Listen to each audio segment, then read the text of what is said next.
Dr. We have Professor Patrick Mardini. He's the Assistant Professor of Finance at the University of Balamand in Lebanon. And he heads his own think tank as well.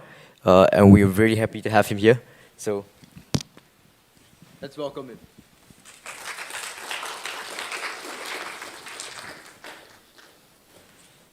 Thank you. Is it working? Yeah. So when first Brian asked me to talk about this topic, I said, oh my God, everybody before me takes the good topics, the exciting stuff about Bitcoin, blockchain, and I get to talk about monetary policy and business cycle. I mean, you know, that's all the stuff. But then when I started thinking about it, you know, I mean, monetary policy is an important issue, right? It creates sometimes economic growth. We call it boom. It can sometimes create bust, which is crisis. Sometimes it is used to justify bailout. So when taxpayers' money is given to banks in order to save the economy. And those are all interesting topics. And Brian wants me to talk about that, about how monetary policy can produce economic crisis and try to connect it to Bitcoin in a way, which would be a stretch that I will try to do. But before starting with my topic, I am very happy to be here in Singapore today. And the reason I'm very happy is that you guys, oops, what did I do? No. Oh. So this one? Which one? Okay. And is it working? I think it's hanging.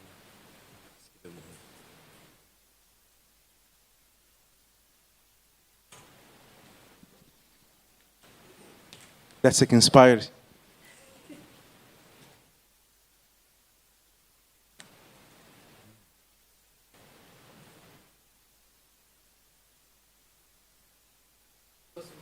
I can do it without. Well, they were coming actually.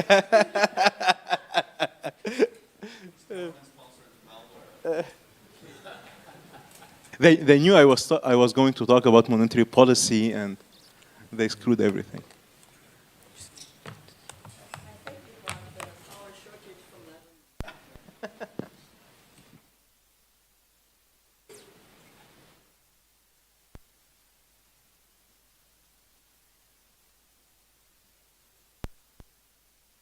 But I get the longest time on the stage, at least. That's the. So do you know where Lebanon is located? Just the time is. Who have heard about Lebanon before? Wow, too many smart people. It's the first time I have that many people who've heard about my country. Okay, good. So are we back? Can I hit the button without? Great.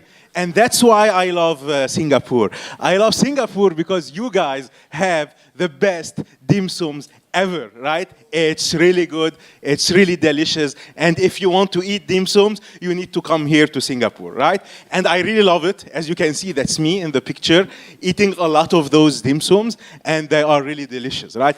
I really like dim sums to a point where I thought about opening my own dim sum shop, right? Because when you open your own restaurant, well, you can eat as many dim sum as you want, and you know, nobody will charge you or check you, and that's a great news, right? That's fabulous. I mean, look at me. That's what I like to do, okay? So, basically, now the real problem is I need to find the correct price of the dim sum, right? At which price should I sell this delicious food? So, how much is the price of a piece of dim sum today in Singapore? Like, you know, the piece. Is it like $1 or something like that? Yeah, about $1. Great. So I need to open my restaurant, I need to sell you dim sum. If I sell it at a very high price, like $10 per piece, well, you know, it would be very hard to find buyers. And, you know, I won't be able to sell you those food.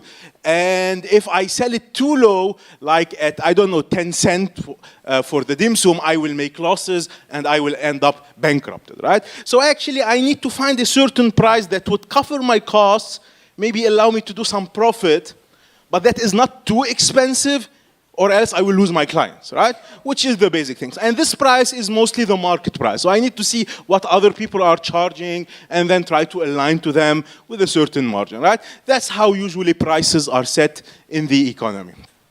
Now imagine that I have the government coming and regulating my dim sum prices, right? And the government said, okay, you need to sell your dim sum at, let's say, 20 cents the piece, right? Well, at 20 cents the piece, what do you think will happen? Well, I will have many clients coming to my restaurant, waiting in line, asking for dim sum, but I will not supply anything. I won't be able to sell anything, because if I do that, I will lose a lot of money and I will go bankrupt, and I don't want that. So actually what will happen, we will have shortage, right? We will have shortage. When the price is too low, is set to be very low, we will have a shortage. Now on the contrary, if the government sets the price very high and said, you know what, you are obliged to sell your dim sum at $10 the piece. Well, I would love to do that, right? I mean, that would be jackpot for me. What would be the consequence? What would be the consequence? No buyers. My restaurant will be empty, right? And I will make a lot of losses as well, right? So as you can see, playing with the market prices has severe consequences on both the consumer and the producer, right? Playing with the market prices would affect, well, basically would either lead to shortages or it will lead to no clients, right? So, and that's a big problem. Well, the same thing applies to monetary policy. So the same thing applies to interest rate. Interest rate is a price. It is what we call the price of time. It is the price that determines or that comes from the individual preferences on whether they would consume today or save the money and consume tomorrow, right? That's the choice they are trying to make. Same thing for companies. So interest rate is a kind of price that brings the market of investment and saving into a kind of equilibrium, right? So you have people who want to save. If interest rate is high, it means that many people it means that you need to encourage people to save by giving them high interest rate. And investors also, when they need to borrow money, well, they need to pay the interest rate. So the interest rate is a kind of the equilibrium thing, like the prices of dim sum, right? If it is too high, you won't have enough client. If it is too low, well, basically you won't have enough sellers. And same thing for interest rate. If the interest rate is too high, many people would love to save money, but nobody will borrow the money and invest it in the economy, right? And if the interest rate is too low, well, nobody would save money, right? And so basically, there is no available. Many people would love to borrow and invest, but there are no savings. So that's the main idea here. So now imagine that the central banks come in and sets interest rate very low, right? So if interest rates are very low, would you put your money in the bank? I mean, you know, if interest rates were high, they are offering you 5% on your deposits, you would say, oh, that's a good deal. I would love to put some of my money at the bank, right? But if interest rate is too low, you know, you discourage savings, right? However, if interest rate is too high, well, basically you are encouraging investment. So normally, the logical consequence is that because interest rate is very low, many people would want to borrow money, but there is no money available to lend them, right? Because nobody is depositing their money at the bank. And so normally, you should have shortage of money, right? When we have low interest rate, we should have few saving, and since we don't have savings, we cannot lend people money. Does it make sense? Right? It makes sense? Is it complicated? No, it's good? Great. Well, in reality, that's not what happens. What happens is something different, which is instead of having shortage of fund, the central bank does not only set interest rate too low, they also print a lot of money. Actually, they don't set interest rate low through a decree or a decision. They push it down through printing more money. So actually what happens here is that we don't have enough savings. I'm searching for the pointer, I can't find it. Anyway, we don't have enough saving. People did not save money. Many people want to borrow money, and guess what? They find the money Where do they find it? Well, it's at the printing machine, right? The central bank just print it and hand it to them, right? So actually, this monetary system is able to finance investments, although no savings have been made, right? And this is truly magical. This is really cool for some. You know why? I mean, if you can finance investments, it means that people can borrow money, they can open businesses, they can hire people, they can grow the economy, and that's really cool, right? So now we have a device which is low interest rate and printing money that will help us grow the economy without even saving money, right? So we are investing money that we didn't even save, and that's really cool because it allows us to grow the economy, right? At least many people think that way. Unfortunately, this idea is very, very wrong, right? So, in many cases, and I can think about the last subprime mortgages crisis in the USA in 2018, many developers borrowed money to build apartments, right? To build buildings. And what happened is that they got the money, the paper money, the printed money, they built those apartments, but at the end of the day, nobody was able to buy them. And you know why nobody was able to buy them? Because people did not save the money. You don't have saving. How would you buy them? Right? You don't have saving. You know, money was used to produce more cars, to expand the factories. But guess what? People did not have money to buy those cars because they did not save at the first place. Those investments were funded by printing more money. And they did not correspond to actual saving. And this lack of saving means that after the investment process is over, well, you won't find any buyers. And this is the bust of the cycle. So when the central bank prints more money, reduces interest rate, you will have economic growth. That's probably what is happening today in the USA, right? Interest rates are too low for a long time now, and I think that we are having a boom, but it's quite artificial. It is fueled not by saving, but by this paper money. And the consequence of this boom is actually this. We will have a lot of investments in sectors that people don't want to buy because they cannot simply afford it. Okay? Good. Now, some people would say, but you know what? We need to do it. The central bank needs to do that because when we do that, we are actually creating jobs, right? And if we don't spend money, well, if we don't print this money and give it to the investors, nobody will work in the construction sector, and the people working in the construction sector will be unemployed and poor, right? And, well, actually, there are two answers to this point. The first one is that those jobs are actually artificial jobs. I mean, you are investing time and resources to build an apartment that nobody would buy, right? So that's actually a waste of resources on one hand. But on the other hand, and more importantly, we always need to remember from where this printed money came from.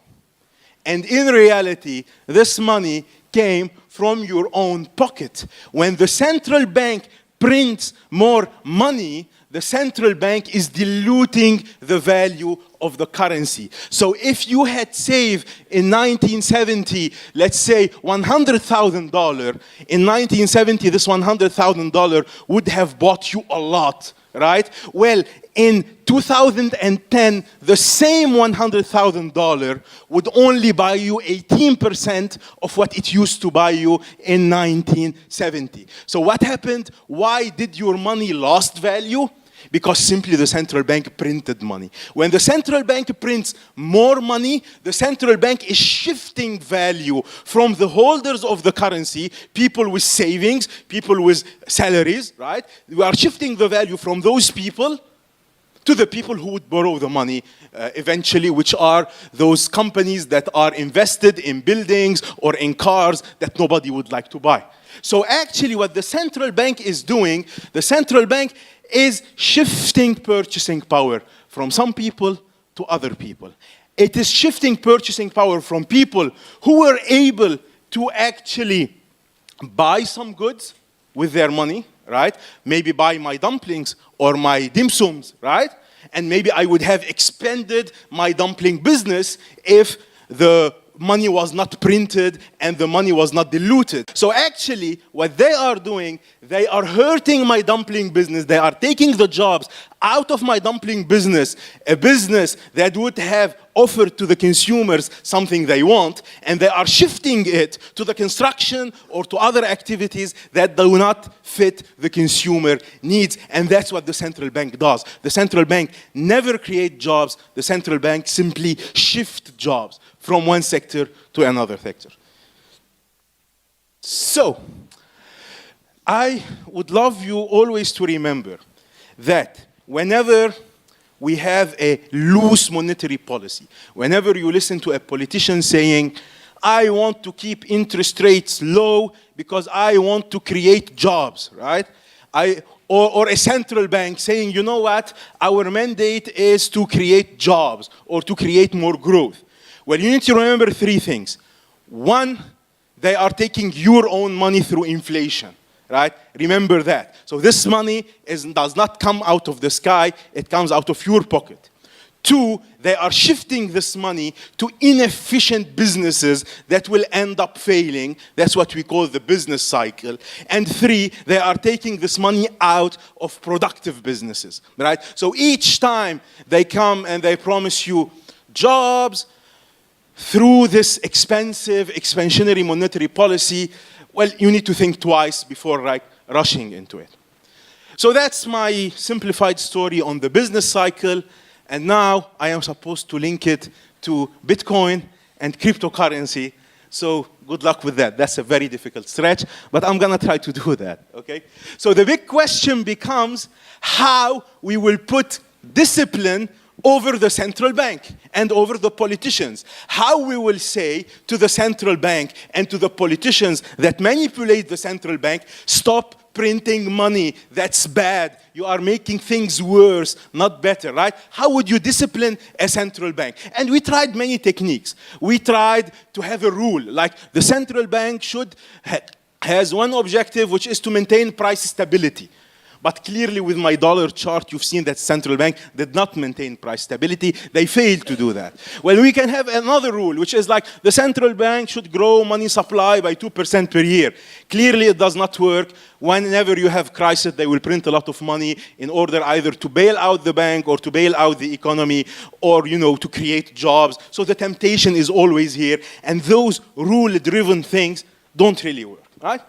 And this thing was clearly identified by Friedrich Hayek, the Nobel Prize of Economics, back in the days, in 74 or 76, I think, in his book, The Denationalization of Money. And the idea here is to say that monopolies are bad, right? Imagine that I have the monopoly of dim sum in all Singapore, right? So if you want to eat dim sum, you don't have the choice, you need to come to my shop. What will happen then? Well, I can charge you $50 for my dim sum, and you don't have the choice. If you want to eat the thing, you need to come to my shop, right? As you can see, monopoly drives prices up. Monopoly also makes the quality bad. If I sell you a very bad quality dim sum, and I have the monopoly, well, you don't have the choice. You need to buy it from me, right? So we know in economics that monopoly is very bad.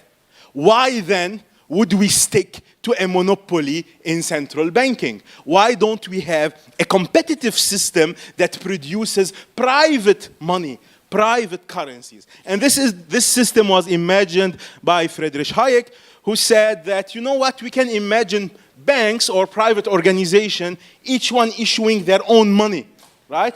And you might say, oh, but that's a crazy idea, because if I have a bank and I start printing my money, I would print an infinite amount of money in order to become, and take it myself, in order to become very rich, right? So what would prevent me from doing that? Well, if I do that, my clients won't use my money, they won't come to this bank, and they will go to another bank. So the only guarantee for clients to use my money is actually to have this discipline. So this competition between different issuers of currency might lead to a more discipline than the central bank being subject to political influence, printing the money as a monopoly, right? So that was the idea, the theoretical idea of Hayek.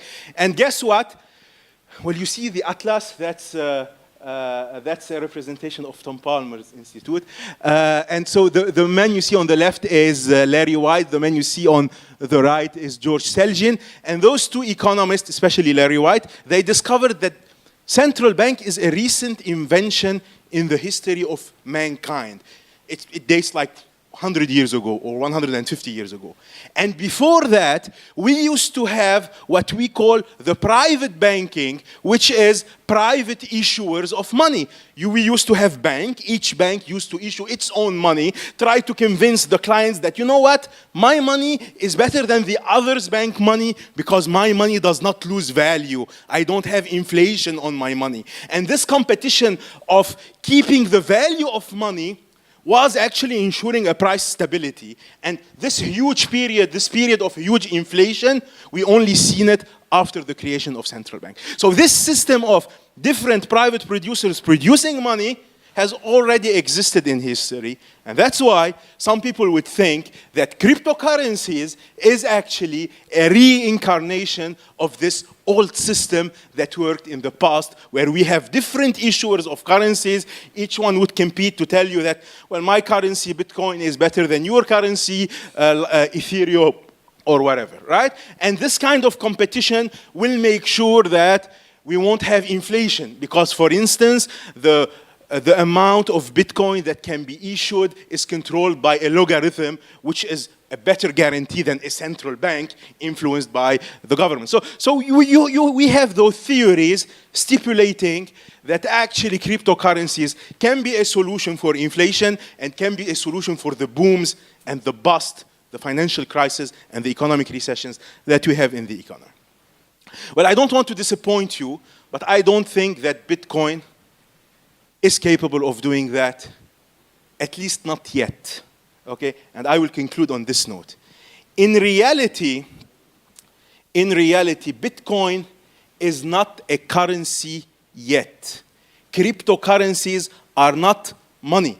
Cryptocurrencies do two functions. They are a money transfer device. So if I want to get my money out of China into Singapore, I can use cryptocurrencies to do that. So it's like using a bank transfer, but it's not really money.